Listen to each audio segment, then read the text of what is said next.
دي کې لیکلي خو چې راغی ما ته به دا ویلو چې بابا زه ځم نو ما به ورته وویل چې بچې دا پلانکې رحان صاحب هغه د پلانکې سره دا خبره کوي به دا به زه بابا وبشي بابا زه خو ځم ما ورته نور څه نه ویل ما بشي زه خدای دې کامیاب کړم درته ویلی شم چې زما بله ورځ زما زوی راولګېدو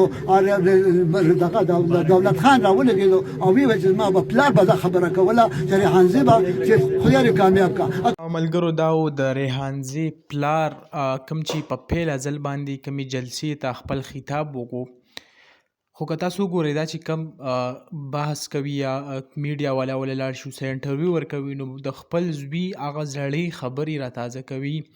کم چې د دې سره زوی هغه مخکې کړی وي یعنې ریحانزي هغه چې کم د قوم په غم باندې غمګین و هغه خبرې صرف کوي.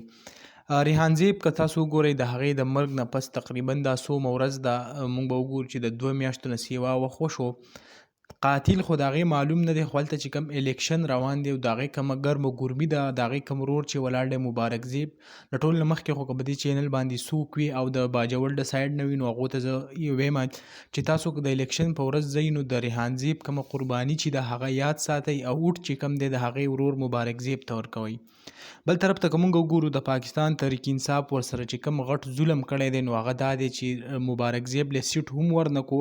او د هغې خلاف کوم ګلظفر چې دی هغې ته سیټ جاری کو او د هغو په منځ کې چې کوم دړاو چې راغی نو هغه هم تاسو وړاندې دی یعنی کوم اختلافات چې راله لکه پارټي هم په دوو کې تقسیم شو او د دې نه علاوه په خپل منځ کې اختلافات هم نور لکه په چا چې فایرینګ وشي یو په یو رړی او بل په بل رړی خو بس الله تعالی دې خیر کړي په دې 21 تاریخ چې کوم الیکشن دی دې ته به ګورو چې مخکې څه کیږي.